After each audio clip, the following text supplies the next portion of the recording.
As Chief Faculty Marshal, I now declare this commencement officially open.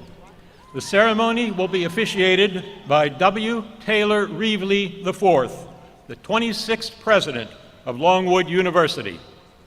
Please remain standing for the national anthem, led by Vera Cruz, the posting of the colors by the ROTC Color Guard, and a moment of reflection by Vice President of the senior class, Joey Seibert.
President Reevely, request permission to post the colors.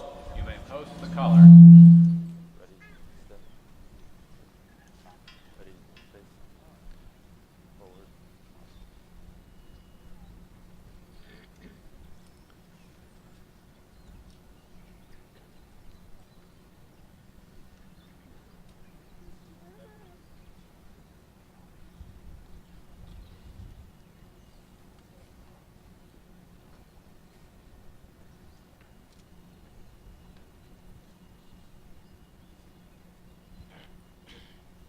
Present arms. Order arms.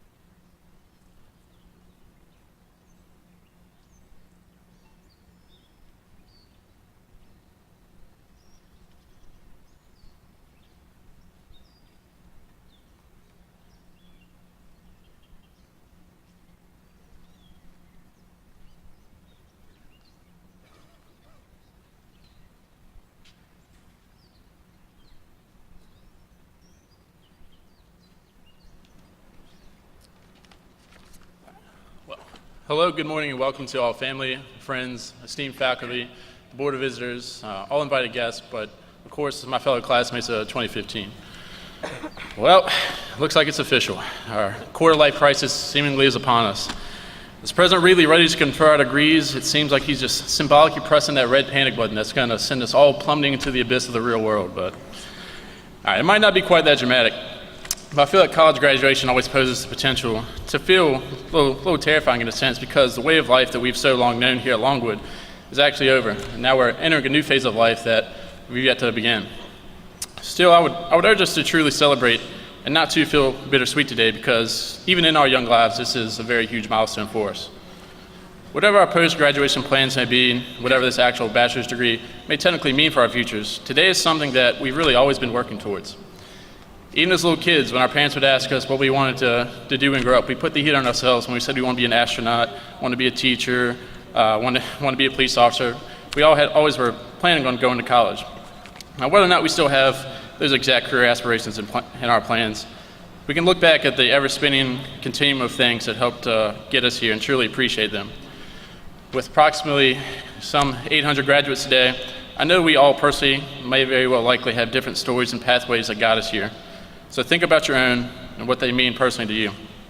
And at any rate, as a senior class, I think we can all feel pretty satisfied, because overall we're very fortunate to be here and to have the opportunity to go out and really make our futures whatever we want them to be. So enjoy this day, enjoy this great accomplishment, enjoy the time with your families, and maybe even do it with a slight touch of arrogance, because after all, you were able to do it here at Longwood University. Thank you and enjoy your day.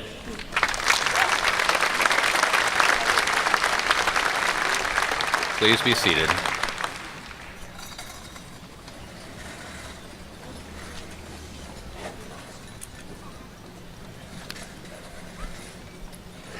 Thank you, Vera. Thank you, Joey. We gather together to celebrate graduation day in the 176th year of Longwood University, one of the 100 oldest colleges and universities in America, the third oldest public university in Virginia after William & Mary and UVA. We gather on grounds at a powerful nexus of American history. 150 years ago, in 1865, the Civil War functionally drew to a close along High Street in Maine. Lee held his final staff meeting 1 block in that direction. Grant wrote the initial surrender terms 3 blocks in that direction. And then, in 1951, the modern civil rights movement functionally began at the intersection of Griffin and Maine, several blocks in that direction, with a student-led strike by Barbara Johns at the Moton High School, now a National Historic Landmark as the Moton Museum. Those students formed the majority of plaintiffs in the Supreme Court's Brown v. Board decision. It is inspiring to know on a great ceremonial day that we are gathered at the crossroads of the close of the Civil War and the beginning of the Civil Rights Movement. And today, May 9th, 2015, here on beautiful Wheeler Mall, with the weather ordered up just right, we will confer 995 college degrees. Pressing the red button, Joey, as the real world beckons. The real world, I have concluded, needs more Lancers. And in a ceremony last night, we also conferred 202 graduate degrees. And I should note, with regards to beautiful Wheeler Mall, its own history, as we can all see, is in the midst of change. The iconic Cunningham's residence halls over there, once upon a time, built in the teeth of the Great Depression, stood there for 3 generations. My grandmother lived in them and would bring me on walks by them as a child. Many of our graduates today lived in them and loved them. A grand and elegant new student center will begin rising on that ground this summer, driven by a gift from Mrs. Elsie Upchurch of the class of 1943, who, like so many alumni, lived in the Cunninghams and loved them too. The Cunninghams gave their utmost, and the Upchurch University Center will be beloved for generations to come. Let me note, too, that for so many of us, there is a heaviness in our hearts today with thoughts of Riley Cole of this great class of 2015 and his family. Riley passed away in December in a midday car accident nearing home for the holidays after exams. I will personally deliver his posthumous diploma to his family in the weeks ahead. Today, we also remember our freshman, A.J. Hadsel, and her family. Some years hence, a graduation will unfold without another beloved Lancer. With the time for reflection and to mourn, there also absolutely comes the time to rejoice, most certainly. And these days around graduation are days for celebration. Yesterday's picnic at Longwood House was a celebration indeed. Today is a celebration of the first order. There will be words of welcome. There will be insight and inspiration from the peerless Doris Kearns Goodwin, whom we will initiate into our ranks with an honorary degree after proper extolling and introduction. Then there will be awards and recognitions, all as we anticipate the main act, conferring degrees upon our graduates, Professor Bob Weber giving voice to each name as they cross the stage. This is Professor Weber's finale in this grand role. As the main act approaches, I will have more to say about that. And in the spirit of celebration, let me make several brief introductions of the dignitaries with us today, bedecked in academic regalia. In addition to being honored to have Doris Kearns Goodwin with us, we are honored to have with us the members of the Board of Visitors. They embody the ideal of citizen leadership which Longwood cherishes. Our rector, Colleen Margoloff, class of 97. Eileen Anderson, class of 83. Catherine Busser, David Halleck, Eric Hansen, Thomas Johnson, Stephen Mobley, class of 93. Marianne Radcliffe, class of 92, our former rector. Brad Schwartz, class of 84. Pia Trigiani, Shelby Walker, class of 93. Lacey Ward, our vice rector. Bob Wirtz, class of 85. We also have with us the president of the Longwood University Foundation Board, Mr. Bart Mitchell, class of 90, and the president of the Alumni Association, Kathleen Early, class of 92. SGA President Joe Gills of the great class of 2015 has done incredible service as the student representative to the Board of Visitors this year, as has Dr. Audrey Church, our faculty representative to the Board of Visitors. The university's chief administrative officers are with us, Provost Ken Perkins, about whom I will have an extolling thought at a fitting moment later this morning. Troy Austin, Dick Bratcher, Ken Copeland, Courtney Hodges, Victoria Kendon, Tim Pearson, Justin Pope. And the university's deans, Jennifer Apperson, Paul Barrett, Paul Chapman, Alex Fink, Sally McMullen, Susie Palmer, Janine Perry, Larry Robertson, along with the deanly Jennifer Green. And the faculty are arrayed before you, colorful and resplendent. They have monitored and mentored the class of 2014 to this great day. Several are retiring this year after decades of service to Longwood. Don Fleming and Rachel Matthews, along with Bob Weber, who began in 1972, as he likes to note, before I was born. And Wayne McWee, whose great faculty and administrative career here began in 1984, long after I was born. And this year marks the retirement of two leading lights of Longwood staff as well, Nancy Shelton after 4 decades and Brenda Adkins after 3. And among the wonderful parents with us today are the Deeds family. Senator Cree Deeds is one of the Commonwealth's great leaders and has been a true friend to Longwood. The Deeds family is celebrating the graduation today of daughter Susanna. On an alumni note, the mayor of Farmville is Longwood alum David Whitus, class of 83. Farmville delights in this graduation day, Farmville, of course, being one of the oldest 2 college communities in all of America, Farmville, Boston, New York, with Longwood and Hampton-Sydney both being among the nation's oldest institutions. And on a personal note, my wife, Marlo, herself the president of a new technology firm and just back from a cross-country business trip, is here with our 2.5-year-old twins, May and Quint, of the class of 2033, who are currently sitting attentively but poised to charmingly maraud. and parents. I imagine there was a time for you once with toddlers running who are now in caps and gowns when this year, 2015, and a college graduation seemed impossibly far ahead, but a time that right now probably seems like it was just yesterday. In the space between then and now, the sleepless nights, the hard decisions for children fragile beyond what they could know, the steadfast love, the gift of education, all have advanced your families and our graduates to today. Though it's not often thought of in these terms, you, parents, have made a very high return investment. Every dollar put into college education for a student moving through graduation produces, on average, an 8% return every year throughout their working career in earnings. Thus speaketh the Federal Reserve.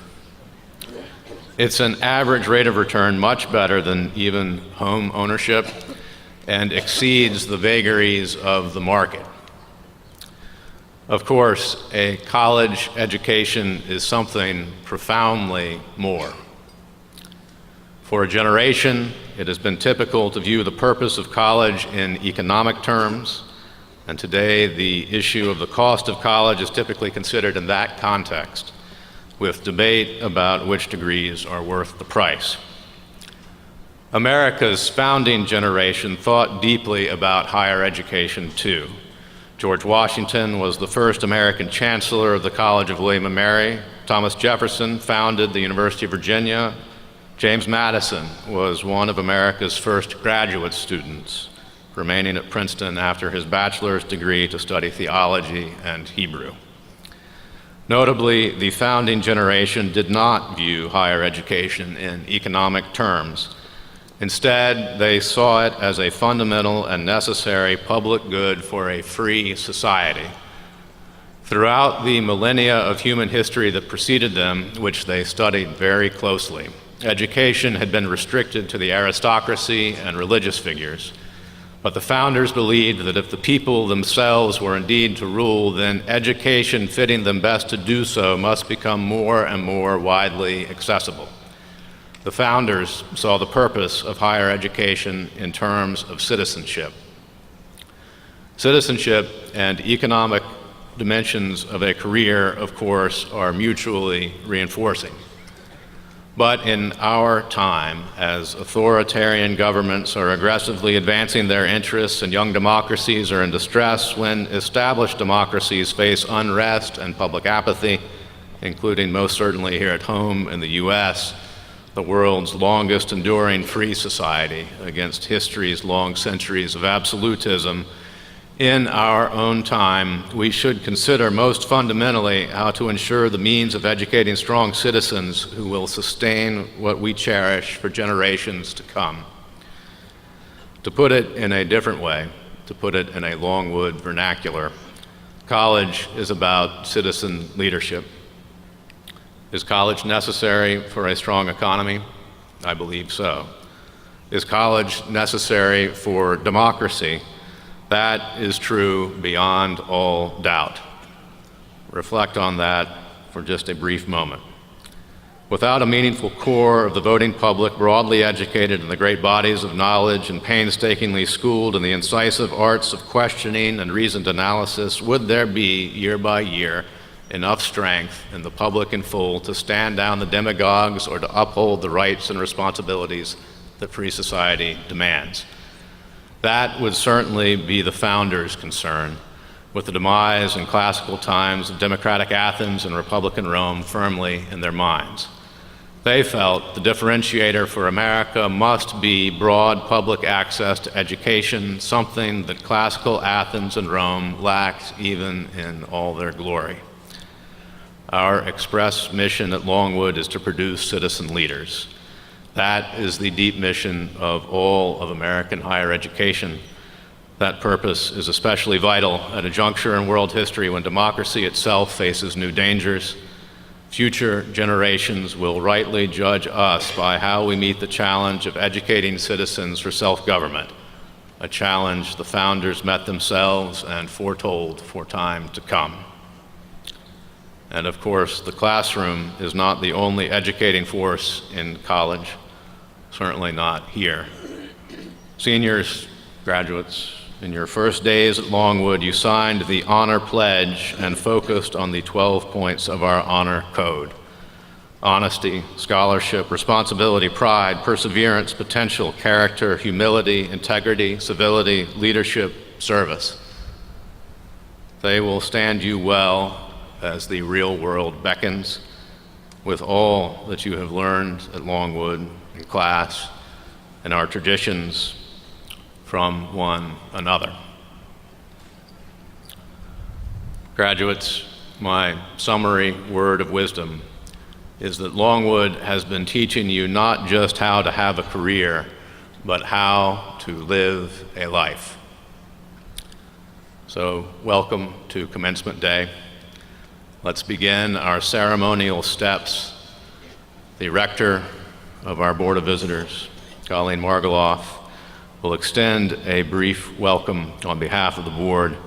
She was elected to lead our governing board in 2014. She previously served as president of the Alumni Association, and she herself is a parent of twins, so we get to trade notes. Colleen.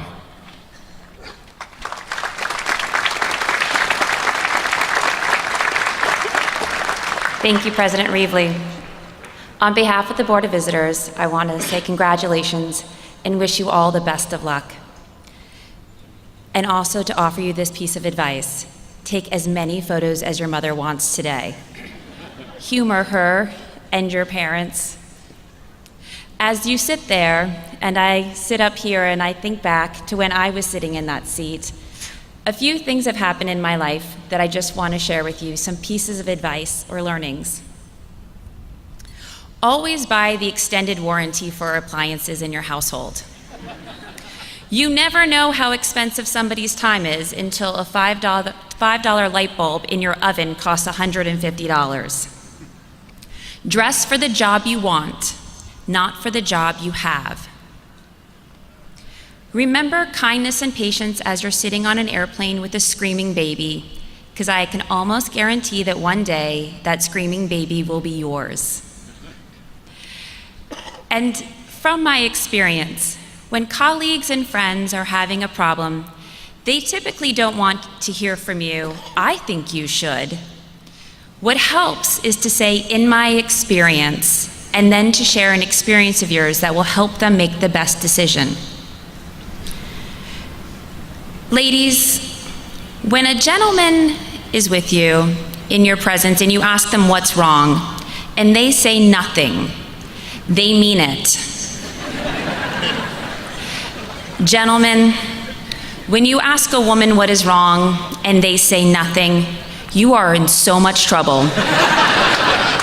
You need to go back about 10 steps and think about what has happened. And as you go into this world as citizen leaders, I want to paraphrase one of my favorite novels, Harry Potter, and say to you, help will always be given at Longwood to those who ask it. We want you to come back after today. We want to see you at reunions. We want to hear your good news. And if bad news is there, we want to be there to help you as well. We want you to come back and speak in our classrooms. We want to see you walking the streets. We want to see you bring your families back. And one day, you too could be sitting on this platform on one of our boards.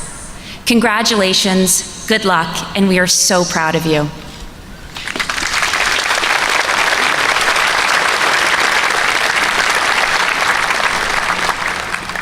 Thank you, Madam Rector.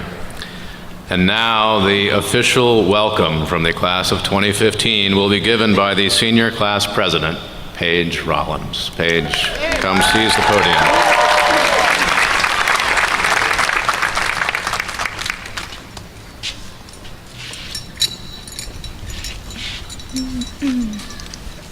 Greetings, President Reevely, Rector, Board of Visitors, distinguished faculty, friends, family, and my fellow classmates of the class of 2015. When it came to sit down and write this letter and somehow recap the best 4 years of my life into one teeny little speech, I saw the unfairness of it all. Why should I just talk about my experiences when not everyone has had the same memories? Sure, I could go on forever talking about how I, put chairs down the hallway of Wheeler or singing in the rotunda with my sisters. Or just even waiting in line to get those long-awaited French toast sticks at midnight breakfast. But would that be right? Each of us came into Longwood under different pretenses, whether we transferred in, stayed for 4 years, 5 years, or props to those who even did it in less time. All of our memories are unique and special to each individual. So I asked for help, reaching out to my fellow classmates, asking them to write a letter to Longwood, much like I did at the beginning of the year when we had convocation, which was only 240 days ago, if you can believe it.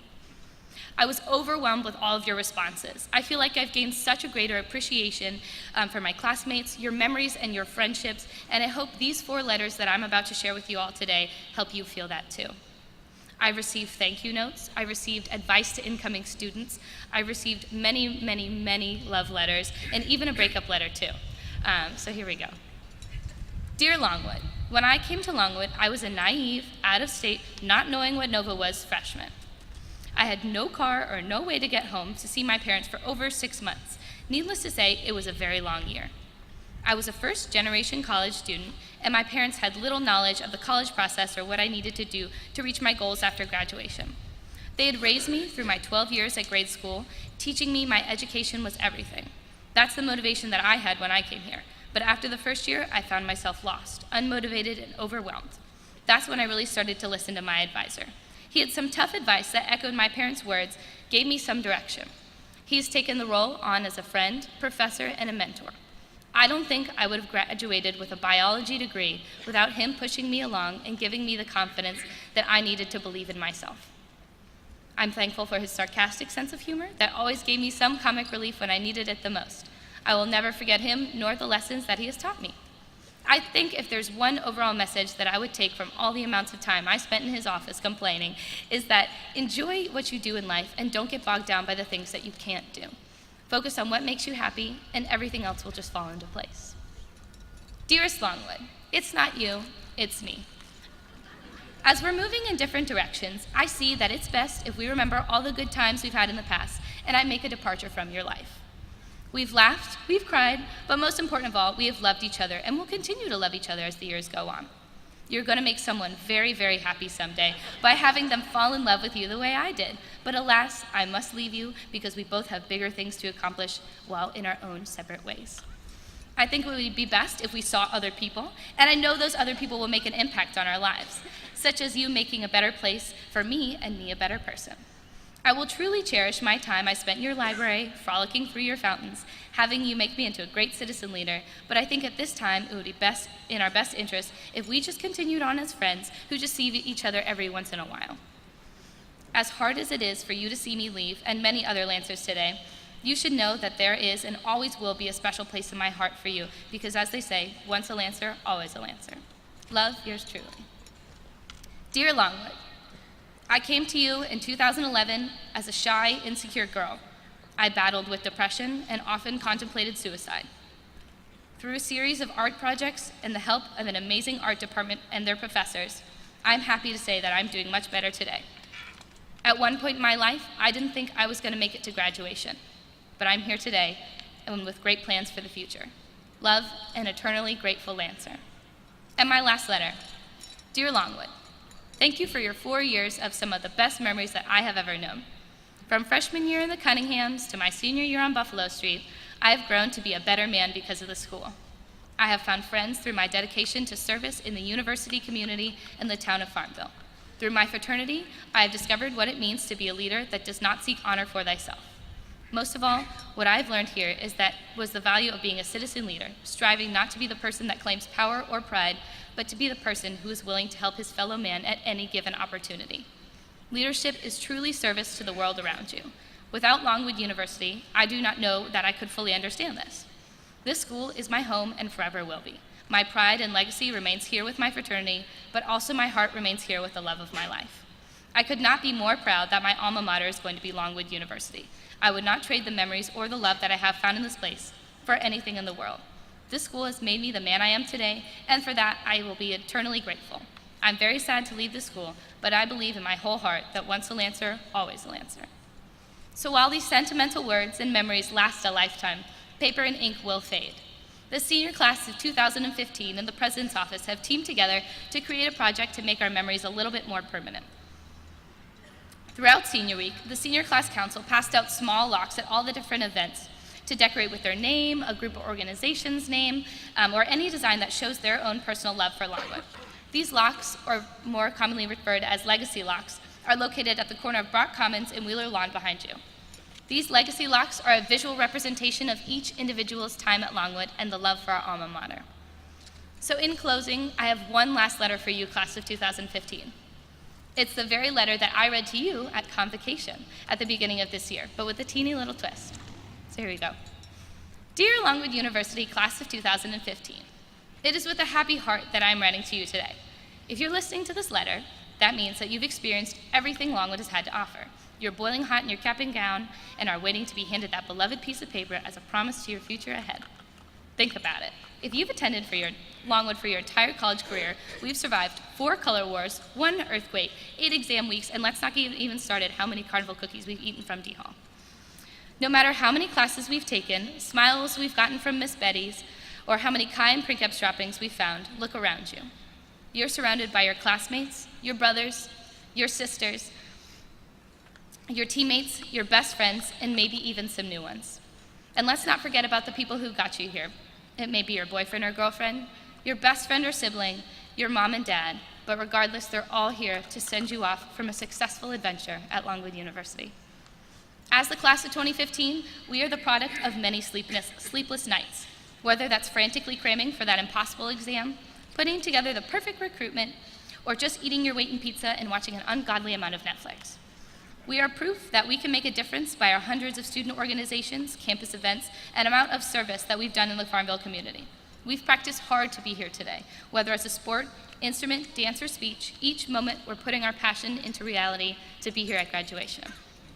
No matter what we've done in our past years at Longwood, we have had the opportunity to take what we've learned and make life great. Whether that's creating a life along someone you love, being successful in your career or your field, pushing yourself further in your studies, or serving our country, this life is truly the best and happiest with all of us Lancers in it. So my dear class of 2015, I encourage you to take life at full charge, taking all the opportunities and chances that you can, but always remembering this past few months at Longwood University as the best year and the last year. Sincerely, Paige Rollins. Cheers to the class of 2015.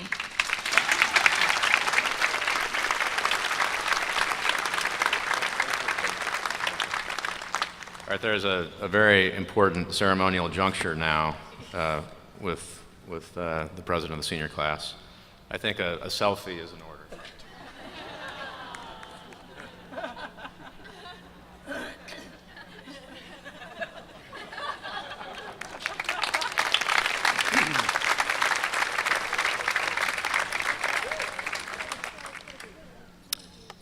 Kim Kardashian just published a book of 400 selfies.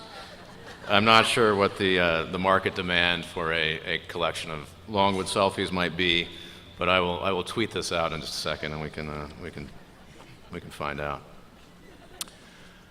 But with ceremonial decorum, to now move from the pop culture to the profound, it is simply splendid to have America's historian-in-chief with us today here on our own historic grounds as the nation marks the 150th anniversary of the end of the Civil War. And Paige, on a serious note, she would doubtless encourage our graduates to write letters to their parents marking this occasion to preserve these sentiments for generations ahead against the tides of a digital age. The accolades abound for the great Doris Kearns Goodwin. Harvard PhD, White House aide, Pulitzer winner, bestseller after bestseller, the Academy Award-winning film Lincoln, based on her book Team of Rivals. A quick vignette maybe does the best justice that I can to show her place in American life. In a prior incarnation, I had the enormous good fortune and honor to work with U.S. Secretaries of State James Baker and Warren Christopher on the National War Powers Commission, which they co-chaired almost a decade ago over the course of 2 years, and for which I served as the coordinating attorney. In their wisdom, they wanted to ensure the work of the Commission for the President and Congress was informed by the lessons of history. In discussions as they agreed to serve as co-chairs of the body, they emphasized with some diplomatic force that having Doris Kearns Goodwin involved was a simple necessity for success. She was promptly and duly asked and joined the cause, and she illuminated that crucial work on matters of war and peace for the White House and Congress, just as she does everything to which she turns her focus. She will share her illuminating force with us in just a moment. First, it is a high privilege to initiate her into our ranks at Virginia's third oldest public university with an honorary degree. Doris, will you please join me at the podium with the rector? I'm here. On behalf of the Board of Visitors and the faculty, staff, and students of Longwood University, it is my great pleasure to bestow upon you the title of Honorary Doctor of Humane Letters. I will now read the official resolution, after which the rector will perform the hooding. The official resolution. Doris Kearns Goodwin, whose contributions to our understanding of American history have deeply enriched our civic life and democracy, is conferred the honorary degree of Doctor of Humane Letters, and is, by the authority vested in the Board of Visitors and on behalf of the faculty, hereby awarded that degree with all rights, privileges, and responsibilities thereto appertaining, given at Longwood University in Virginia this 9th day of May 2015 in the 176th year of the university. Madam Rector. Exactly, it'd be impossible with him. I know.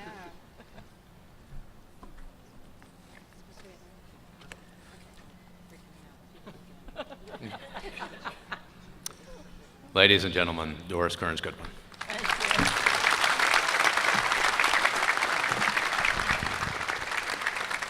Thank you. What a great pleasure it is to be with you today as parents, grandparents, friends, and family gather together to celebrate the milestone in the lives of the members of this graduating class. Having loved history all my life, I cherish such moments in the lives of people, moments that they will remember for years, moments when the past and the present merge. How much fun it was for me to learn, as the president talked about in his earlier remarks, the history of this amazing school, to hear that at one end of your campus the Civil War came to an end, and at the other end the Civil Rights Movement began. Those twin stories are an extraordinary part of your school's heritage.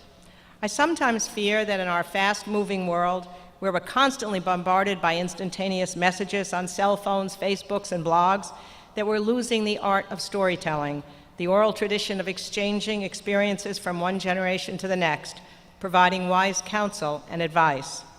For nearly 5 decades, I have lived with presidents who are no longer alive, catapulting myself back into their eras, immersing myself in handwritten diaries and letters, memoirs, old newspaper archives, hoping that through storytelling, I can recreate what daily life was like for the people who lived in those decades, trying to understand the events in the past that create the contours of the present. By studying the lives of others, I truly believe we can learn from their struggles and triumphs. Now, it may seem an odd profession to spend days and nights with dead presidents, but I wouldn't change it for anything in the world. My only fear is that in the afterlife, there'll be a panel of all the presidents that I've ever studied, and every single one will be telling me every single thing I got wrong about them, and the first person to scream out will be Lyndon Johnson. How come that damn book on the Kennedys was twice as long as the book he wrote about me? But I must say Lyndon Johnson would have an honest argument, for there's no question but that my fascination with the presidency took root when I was a 24-year-old intern for Lyndon Johnson. Now, it used to be more of a badge of honor to say you were a 24-year-old White House intern. It got a little more complicated in recent years. But the truth is, I was a White House Fellow, a fabulous program. Colin Powell was a White House Fellow, Wesley Clark. We had a big dance at the White House the night we were selected. President Johnson did dance with me, not that peculiar. There were only 3 women out of the 16 White House Fellows. But as he twirled me around the floor, he whispered that he wanted me to be assigned directly to him in the White House. But it was not to be that simple, for in the months leading up to my selection, like many other young people, while I was a graduate student at Harvard, I was active in the anti-Vietnam War movement, and I'd written an article against LBJ, which unfortunately came out in the New Republic 2 days after this big dance in the White House. And the title of the article was How to Remove Lyndon Johnson from Power. So I was certain he would kick me out of the program, but instead surprisingly said, oh, bring her down here for a year, and if I can't win her over, no one can. So I did eventually end up working for him in the White House and then accompanying him to his ranch to help him on his memoirs the last years of his life, never fully understanding why he had chosen me to spend so many hours with. I like to believe it was because I was a good listener, and he was a great storyteller, fabulous, colorful, anecdotal stories. There was a problem with these stories I later discovered, which is that half of them weren't true, but they were great nonetheless. So I think part of his attraction to me was that I loved listening to his tall tales. But I also worried that part of it was that I was a young woman then, and he had somewhat of a minor league womanizing reputation. So I was constantly chattering to him about steady boyfriends, even when I had none at all, and everything was working perfectly, until one day he said he wanted to discuss our relationship, which sounded rather ominous when he took me nearby to the lake, conveniently called Lake Lyndon Baines Johnson. And there was wine and cheese and a red check tablecloth, all the romantic trappings, and he started outdoors more than any other woman I have ever known, and my heart sank. And then he said, you remind me of my mother. It was pretty embarrassing given what was going on in my mind. But I must say, the older I've gotten, the more I realize what an incredible privilege it was to have spent so many hours with this aging lion of a man, a victor in 1,000 contests, and yet roundly defeated in the end by the war in Vietnam.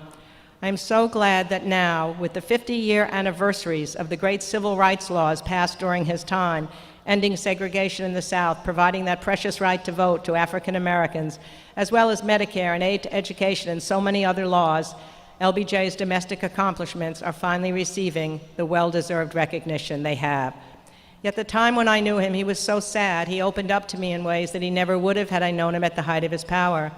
And I'd like to believe that that privilege fired within me the drive to understand the inner person behind the public figure, to look empathetically at each of my subjects, as I moved from LBJ to JFK, from JFK to FDR, from FDR to Lincoln, and finally to Teddy Roosevelt and William Howard Taft.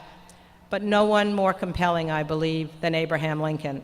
For the story of his ability to motivate himself in the face of frustration, to withstand adversity and come through trials of fire, I believe holds lessons for all of us even today. The world breaks everyone, Ernest Hemingway once wrote, but afterward many are strong in the broken places. How true this was for Lincoln. Early on, he showed that he possessed an unusual determination to rise beyond the adverse circumstances of his childhood on the frontier, where his interest in reading and his love of books was considered a sign of laziness in a physical culture demanding constant effort to plant the crops, fell the trees, and simply survive. He was only able to attend school a few weeks here, a few weeks there, when his father didn't need him to work on the hardscrabble farm. Altogether, he later said, his entire formal schooling amounted to less than 12 months. But so intense was his desire to learn that he scoured the countryside for books. It was said when he got a copy of the King James Bible or Aesop's Fables or one of Shakespeare's plays, he was so excited he couldn't eat, he couldn't sleep. The great poet Emily Dickinson once wrote, "There is no frigate like a book to take us lands away." How true for Lincoln. Though he never would travel to Europe, he went with Shakespeare's kings to merry England, with Lord Byron's poetry to Spain and Portugal. Literature allowed him to transcend his surroundings. As he explored the wonders of poetry and drama, he developed ambitions way beyond the expectations of his family and his neighbors. And most importantly, he was fortunate enough to grow up in America, a country unlike most other countries at the time, where a young person was not fixed in place by the circumstances of his childhood, by the poverty of his youth, the illiteracy of his parents, or his own lack of schooling. At 22, he departed his family home with all his meager possessions bundled on his shoulder. Arriving in the small town of New Salem, Illinois, he worked as a clerk and a postman while continually engaged in a systematic regimen of self-improvement. He walked 6 miles to borrow a textbook on grammar, and by studying at night when his day's work was done, he mastered the principles of the English language. Then when a post of surveyor opened up, he taught himself geography and geometry and trigonometry, equipping himself for the job. And then at the age of 25, he decided to study law completely by himself. Borrowing law books from a friend, he read and reread them far into the night never setting foot in a college or a law building until the year after he had achieved his law degree. The hardest part of his self-education, he later said, was that he had few people with whom to discuss his ideas, to mentor him, to guide him.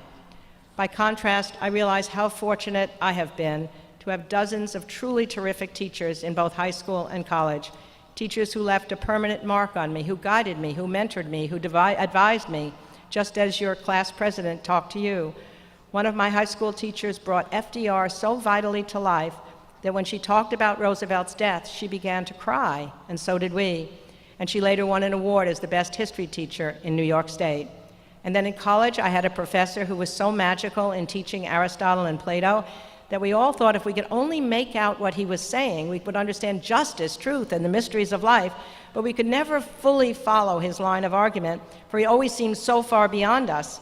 Much later, when he became my friend, he told me that perhaps we never fully understood what he was saying because he himself didn't fully understand what he was saying at the same time. Like me, you are lucky to have chosen a small liberal arts college and a university that takes pride in its small classes and its dedicated professors. I've been told that many of you are planning to teach, which means you are committing yourself to a career that will be both a vocation and an avocation, a labor of love. As you open up the world of learning to others, you will be, like Lincoln, continually learning yourselves. What Lincoln would have given to have spent 4 years on this beautiful campus. Indeed, all his life he regretted the want of a formal education, but he never stopped learning. Even after becoming a lawyer, he taught himself astronomy and philosophy. Yet despite his astonishing success in educating himself, he suffered so many losses in his early life that he was haunted by death. His mother died when he was only 9, his only sister Sarah when he was 20, his first love Anne Rutledge at the age of 22. Moreover, as his mother lay dying, she didn't hold out for him the hope that they would meet in an afterworld. She simply said to him, "Abraham, I'm going away from you now, and I shall never return." As a result, he became haunted by the thought that when we die, we are gone from the earth. What happens to us? Only as he grew older did he find consolation in the thought that if he could accomplish something worthy in his life, he would live on in the memory of others. His honor, his reputation would outlive his earthly existence.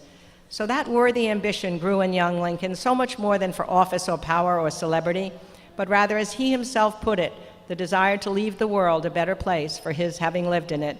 It became his lodestar. It carried him through the one significant depression in his early 30s, when he was uncertain about married Todd, and his career in the state legislature was on a downward slide. He was so depressed, friends worried he was suicidal. They came and took all knives and razors and scissors from his room. And his best friend Joshua Speed came to his side and said, "Lincoln, you must rally or you will die." He said, "I know that, and I would just as soon die now, but I have not yet accomplished anything to make any human being remember that I have lived." So fueled by that worthy ambition to leave the world a better place, he returned to the state legislature. He eventually won a single term in Congress. He tried for a seat in the Senate. He lost. He tried again. He lost again. But he still didn't give up. And 2 years later, he decided to run as a dark horse candidate for the presidency. And the rest, as they say, is history. Well, the night of his election as president, he couldn't sleep. He made the decision that would define his presidency to put each of his chief rivals into the cabinet. All three were better known, better educated, more celebrated. All three thought they should have been president instead of Lincoln. A less confident man would have surrounded himself with personal supporters who would not have questioned his authority. He was asked, "Why are you doing this?" He said, "The country is in peril. These are the strongest and most able men in the country. I need them by my side." But perhaps my old friend Lyndon Johnson might have put it in less noble language. He loved to say it's better to have your enemies inside the tent pissing out than outside the tent pissing in. He did indeed have a glorious way of speaking. Well, in the months that followed, it soon became clear that Abraham Lincoln would emerge as the undisputed captain of this most unusual team. He possessed an extraordinary number of leadership attributes, an uncanny ability to empathize with other people's points of view. He repaired injured feelings that might have escalated into permanent hostility. He shared credit with ease, assumed responsibility for the failure of his subordinates, learned from mistakes, refused to be provoked by petty grievances, submit to jealousy, or brood over perceived slights. He resolved to make the most of himself, and that's what worked. Time and again, he was the one who dispelled his colleagues' anxiety and sustained their spirits with a gift for storytelling and a life-affirming sense of humor. His storytelling skill had developed when he was a lawyer on the circuit in Illinois. In those early days, lawyers and judges would travel together from one county courthouse to the other. They would argue during the day and then join together in the taverns and boarding houses at night, sometimes sleeping two to a bed. The only person who got his own bed was the judge, not because of his exalted status, but because he weighed 300 pounds. When anyone knew Abraham Lincoln was in town, they would come from miles around to hear him tell stories. He would stand by the fire and entertain the crowd for hours. His stories sometimes had a moral, like Aesop's fables, but they were sometimes simply hilarious. His favorite story, which I'm about to tell you, he told over and over again. When I was working with Spielberg on the movie, I asked for sure that Daniel Day tell this story, and he told it brilliantly.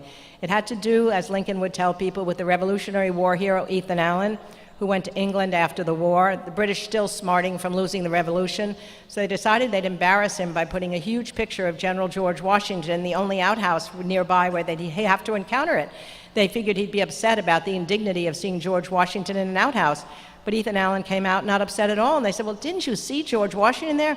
Oh, yes, he said. I think it was the perfectly appropriate place for him. What do you mean, they said. Well, he said, there's nothing to make an Englishman shit faster than the sight of General George Washington. And Lincoln had hundreds of these stories. There's another moment when somebody yelled at him, you're two-faced. He said, if I had two faces, do you think I'd be wearing this face? I have told Jon Stewart and Stephen Colbert when I have been on their shows that if Lincoln were alive today, he could absolutely match them one-on-one. Well, in January of 1863, when Lincoln signed the Emancipation Proclamation, he invited his old friend Joshua Speed, who had been by his side during that depressing moment 2 decades earlier, to come to the White House.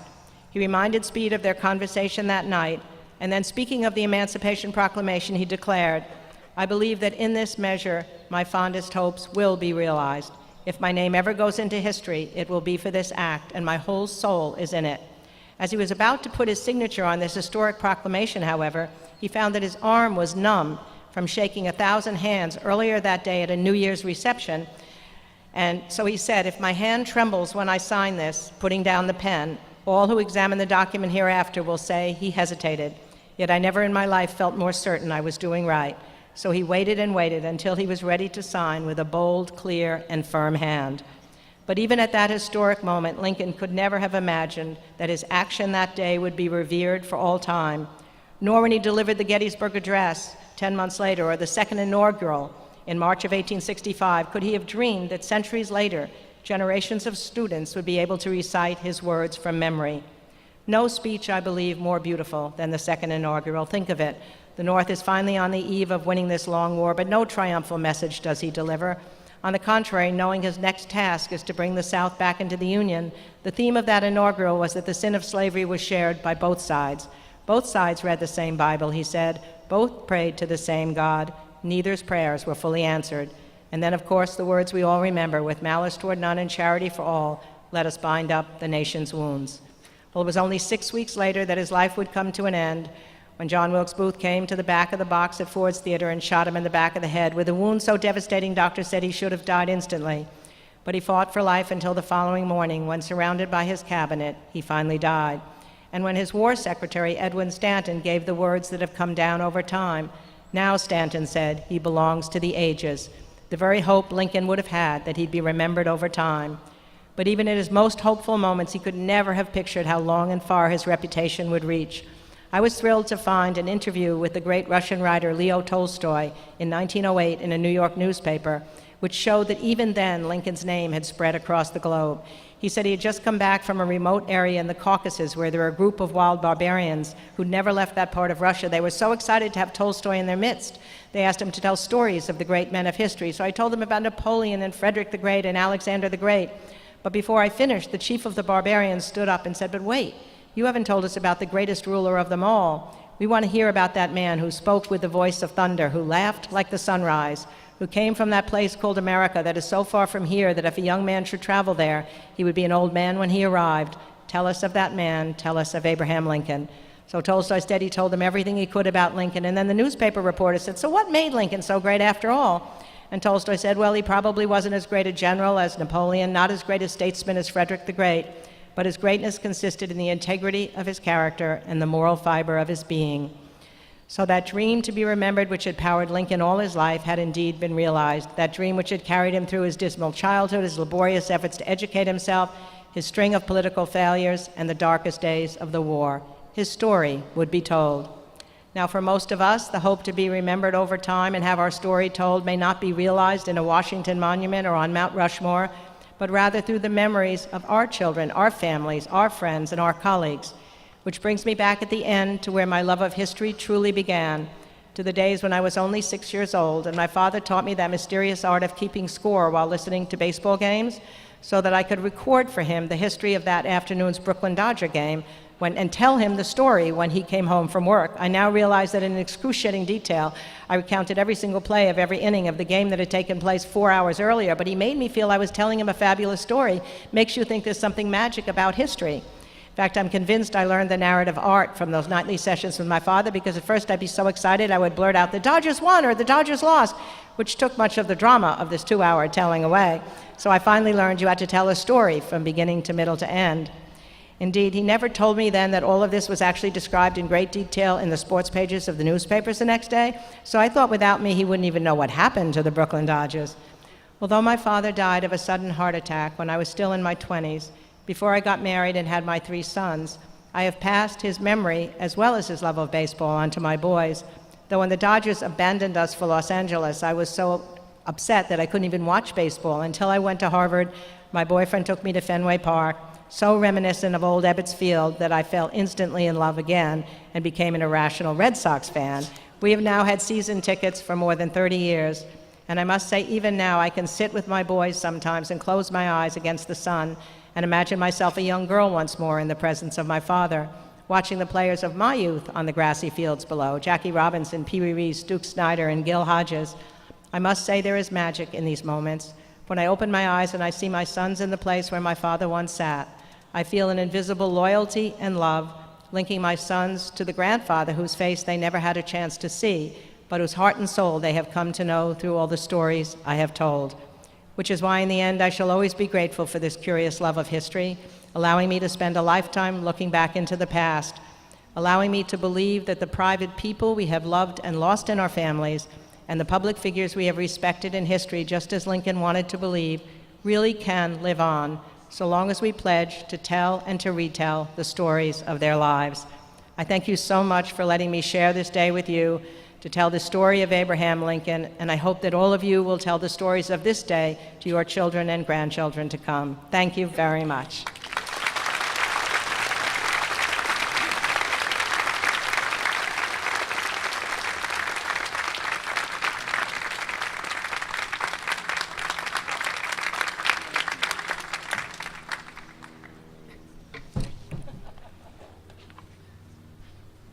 Thank you, Doris, very deeply.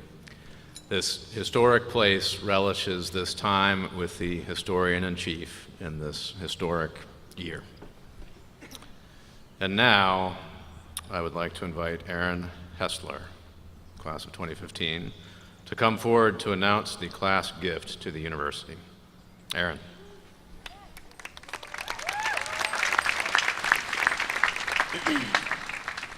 Longwood's many traditions have helped to define these last 4 years here.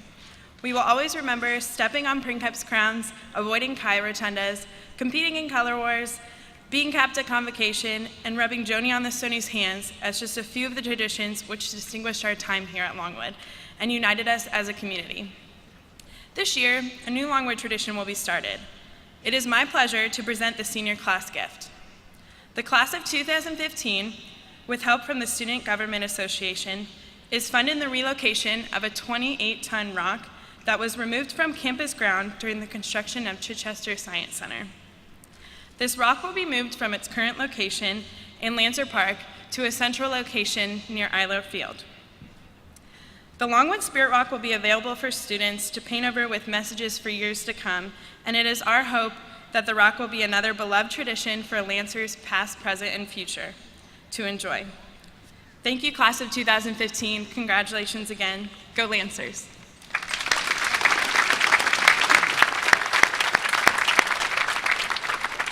Thank you, Aaron. Thank you, class of 2015. And now the Vice President for Student Affairs, Dr. Tim Pearson, and the Provost and Vice President for Academic Affairs, Dr. Ken Perkins, will announce our Student Award winners. Tim and Ken, actually offered to ramp up the CrossFit regime and move that rock themselves, but I prudently told them that their superpowers might not be 28 tons strong. We have our ways. Our first award today was made possible by an endowment established by the late U.S. Congressman Dan Daniel. The Dan Daniel Senior Award for Scholarship and Citizenship recognizes students who exemplify the qualities of leadership demonstrated by Congressman Daniel in his many years of public service. Criteria for the award include high academic rank, demonstrated commitment to citizenship activities on and off campus, and a record of personal leadership in campus life and organizations. Award recipients are selected by a committee comprised of students, faculty, and Dr. P. It is my distinct honor to announce this year's recipient as Deirdre Frances Carl Bates. Let me tell you a little bit about Dee, as she is known by her friends as she comes forward. Dee has demonstrated the true qualities of a citizen leader at Longwood and throughout her life. While raising 4 children with her husband, she also was known as Mama Dee to numerous Longwood students and community youth, nourishing them with her own special cooking at her home with encouraging words. Dee is a Longwood theater major, has received the Meritorious Achievement Award for Excellence in Directing, the Alpha Psi Omega Achievement Award, and is a member of the International Thespian Society. She is also a member of Pi Kappa Phi and the Cormier Honors College. Dee will receive her Bachelor's of Arts in Theater Education with a 3.86 GPA, and she resides here right in Farm Vegas. Congratulations, Dee.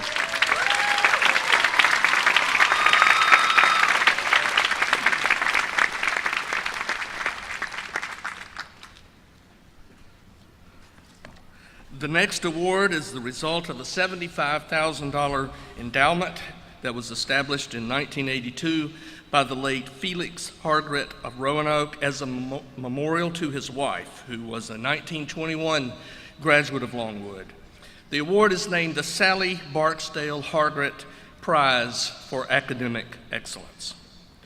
It is given each year to the graduating senior who has the highest grade point average among those students with a full tenure at Longwood. The student with the highest grade point average is Kelsey O'Brien McDonald.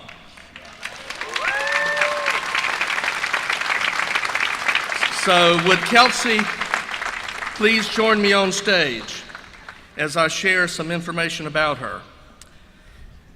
Kelsey achieved a 3.993 grade point average, and that comes with a .007 beauty mark.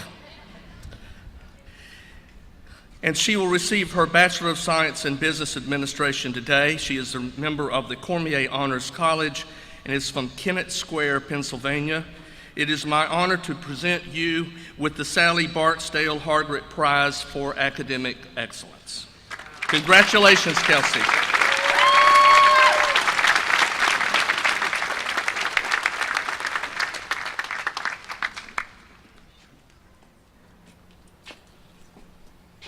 Dee, Kelsey, congratulations. Really, really wonderful. And as Dr. Perkins, our provost, retreats from the podium to his seat, a very brief word of personal privilege is also in order. We celebrated him last night at the graduate ceremony at which he gave the address. With the close of this academic year, he moves on to a new challenge as Provost Emeritus in our advancement office. He has served as provost with the utmost panache and grace, rearing up a young and wild president, imparting understanding and perspective, making the seamless and stately transition from Wayne McQuee before him now to our new provost, Joan Neff, who will be coming from the University of Richmond and bearing the name of our patron hero, Joan of Arc. Ken, I just wanted to take this public moment to say again, thank you profoundly. Thank you.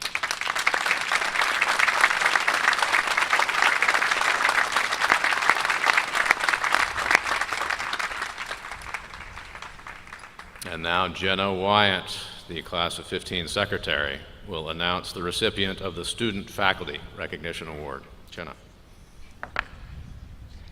The Student Faculty Recognition Award honors a member of the faculty for professional excellence and devoted service to students. The recipient is selected by a student committee and receives a medallion and a cash award. This year's recipient was described by a Longwood student, and I quote, "As a professor who is always there for our students, yet pushes us to work independently and to our full potential. Her lectures are interesting, and she finds new ways to keep us intrigued. Because of her support and encouragement, I chose to go to graduate school. She continues to support me even though I am no longer in her class." The winner of the Faculty Recognition Award for 2015 is Virginia R. Beard, Assistant Professor of Criminal Justice and the Criminal Justice Area Coordinator. Please come forward to receive your award.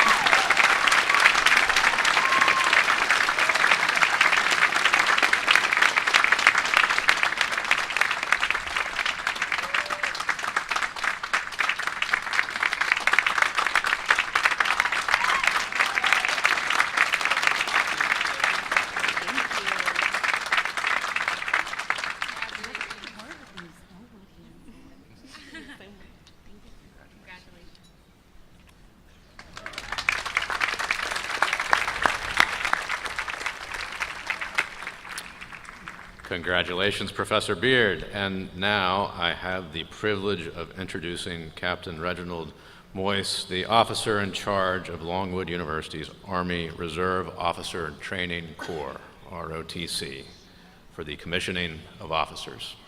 Captain Moyse.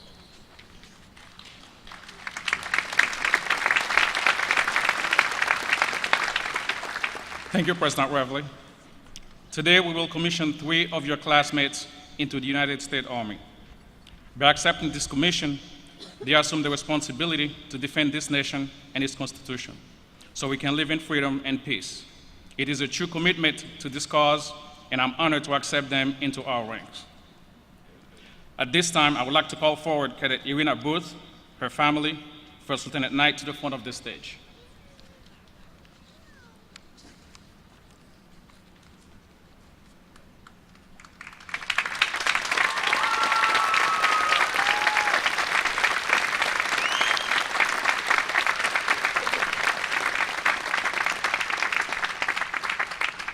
First Lieutenant Knight will administer the oath of office to Cadet Booth. Lieutenant Knight, proceed. Cadet Booth? Yes, sir. Please raise your right hand and repeat after me.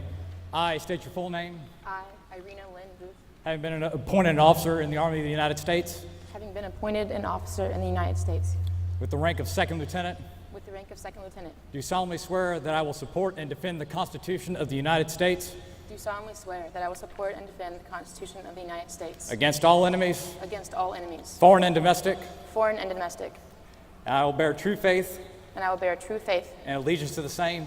and allegiance to the same. And I take this obligation freely, I take this obligation freely, without any mental reservation without any mental reservations or purpose of evasion. or purpose of evasion. So help me God. So help me God. Congratulations, Second Lieutenant.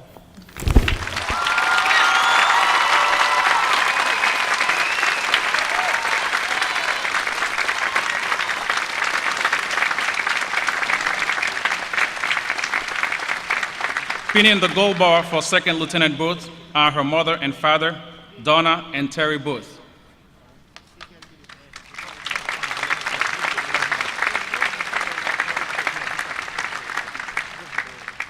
Second Lieutenant Booth is from Roanoke, Virginia. She is a member of the Longwood University's Cormier Honors College and an active member of both SEAL, Student Educators for Active Leadership, and SIDIC, the Student Diversity and Inclusion Council, 2 prominent leadership organizations on campus. In June, Second Lieutenant Booth will begin the Field Artillery Basic Officer Leaders course at Fort Sill, Oklahoma. Afterward, she will report to her first active duty assignment.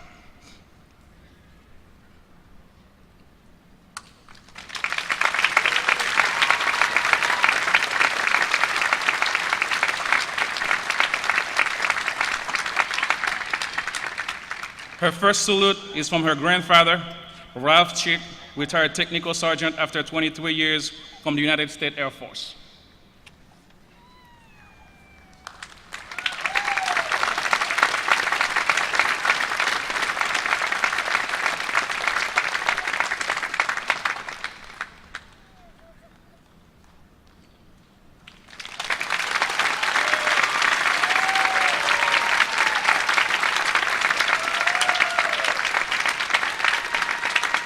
Next, I would like to call forward Cadet Kenneth Cassidy and his family, and Lieutenant Knight for the oath of office.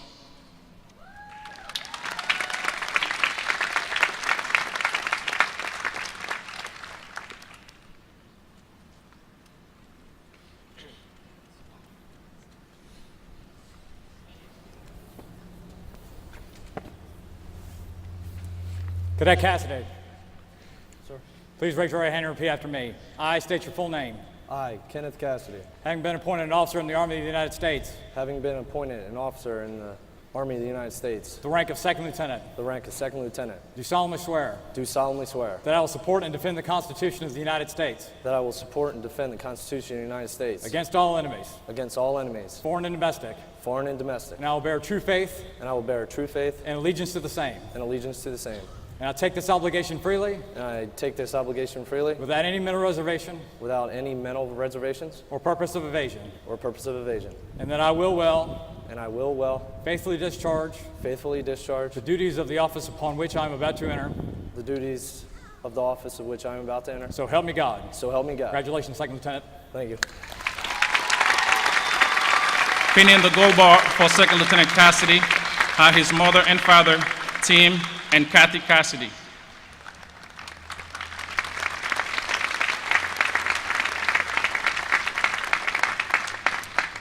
Second Lieutenant Cassidy is from Chesapeake, Virginia. In June, he will report to the Signal Corps Basic Officer Leadership Course at Fort Gordon, Georgia. Afterward, he is headed to Fort Hood, Texas to start his military career. His first salute will be from First Class Leffler, the ROTC program senior military instructor.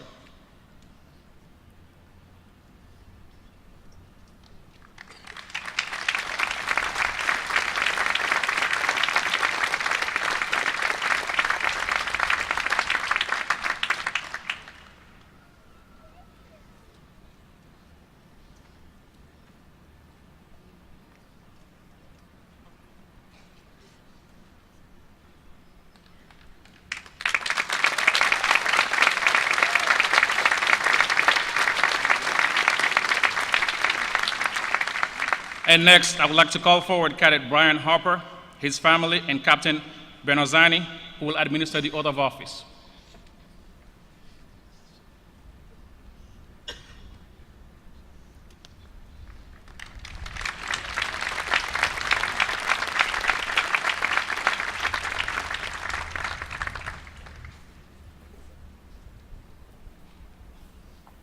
Repeat after me.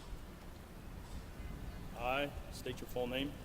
I, Brian Harper, Having been appointed an officer in the Army of the United States having been appointed an officer in the United States in the grade of second lieutenant, in the grade of second lieutenant, solemnly swear that I will support and defend that I will support and defend the Constitution of the United States, the Constitution of the United States, and that I will defend it against all enemies, and that I will defend it against all enemies, both foreign and domestic, both foreign and domestic, and that I will bear true faith and that I will bear true faith and allegiance to the same, and allegiance to the same, that I take this obligation freely that I take this obligation freely without any mental reservations without any mental reservations or purpose of evasion, or purpose of evasion, and that I will well and faithfully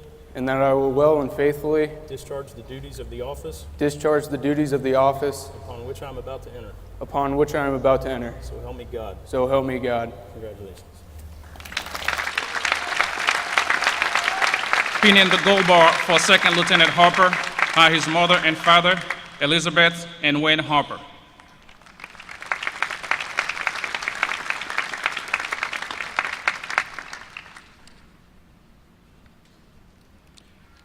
Second Lieutenant Harper is from Centerville, Virginia. He is the former secretary of the social fraternity Theta Chi on campus. Next October, he will begin the Military Police Basic Officer Leadership course at Fort Longwood, Missouri. Afterward, he planned to serve as a police officer in Raleigh, North Carolina.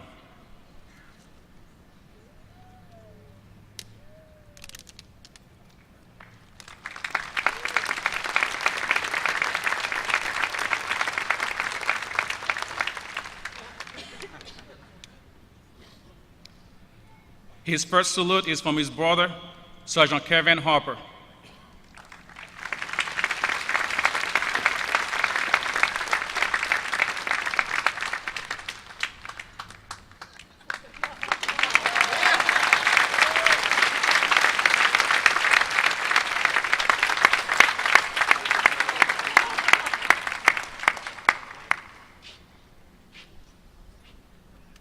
Thank you, Captain Moyes. And congratulations to our new officers. We wish you well, and you carry our deepest pride as you go forward.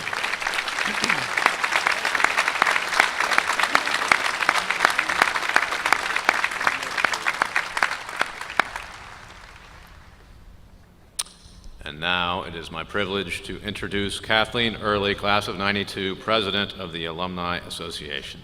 Kathleen. Good morning.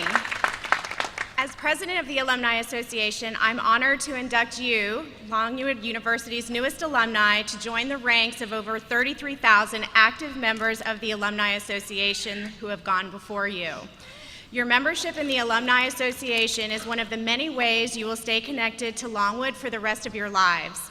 We hope you will join the rest of us in giving back to our alma mater with your time, talents, knowledge, and when your bank account is ready, your financial resources. So future generations of students will have the opportunities that past generations have provided for you. Longwood has given us the tools we need to be successful in our personal and professional lives, along with the courage and skills needed to become citizen leaders. We're all very fortunate indeed. As you all know, Longwood's history is rich with tradition. Chi, the honor system, Oktoberfest, just to name a few. Another one of those fine traditions is the rotation of the class ring at commencement. So for those of you that proudly wear the Longwood University ring, you should now turn the ring so the steel is facing outward, away from you, signifying that you are now a graduate of Longwood. You were a Lancer yesterday, are a Lancer today, and will be a Lancer forever. Congratulations, class of 2015, and welcome alumni of Longwood University.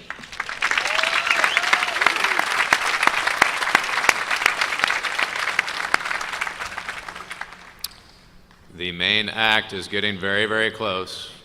There are about to be 995 more alumni.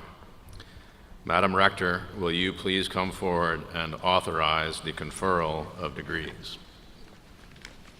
Of course, they don't have this page ready, so it's taking even longer. I'm so sorry. They're magic words that have to be said just right. I wish I could magically just say them.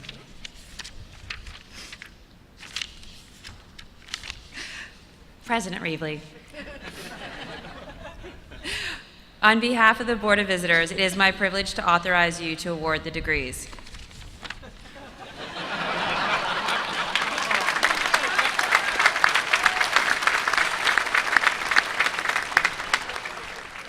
Thank you, Madam Rector. Assisting me in conferring degrees will be Dr. Perkins, our Dean of Students, Larry Robertson, and our Registrar, Vicki Levine. And at this juncture, as the main act is almost upon us, I would like to say a great word of thanks to Brenda Ferguson and Kay Stokes, and to Caroline and the junior marshals, who I see arrayed over there, who have made today tick. It takes ceaseless effort for months and months and months to make a wonderful graduation like this happen. Thank you, Brenda. Thank you, Kay.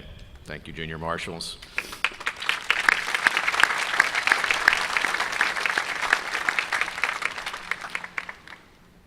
And the names of our graduates today, as is true of 20,000 preceding you, running since 1990, will be announced by Dr. Robert Weber, Professor of Mathematics and Computer Science, for whom I have a surprise. Bob, a band of co-conspirators and colleagues have been working in secret, Professor David Schoenthal at the front of the phalanx, and it is a delight to announce that a $25,000 scholarship has been endowed in your honor, recognizing all that you have done to honor Longwood.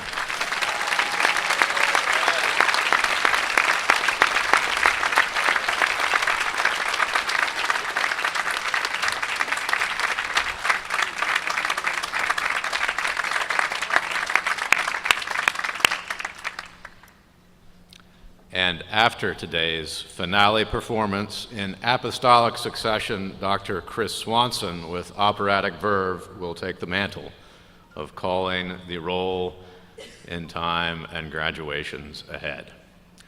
So Dr. Weber, prepare to let the glorious tones ring out.